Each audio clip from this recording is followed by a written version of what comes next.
आसमान दुनिया पर आते हैं जब रात का आखिरी तिहाई हिस्सा बाकी रह जाता है और फरमाते हैं कि कौन मुझे बुलाता है मैं उसे जवाब दूं, कौन मुझसे मांगता है मैं उसे अता करूं, कौन मुझसे मगफिरत का तलबगार है मैं उसकी मगफिरत करूं।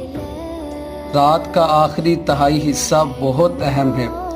अल्लाह के बंदों में कुछ बंदे ऐसे हैं कि जो इशा की नमाज़ पढ़ते हैं, फिर सारी रात सोए रहते हैं और सुबह फजर की नमाज़ पढ़ते हैं।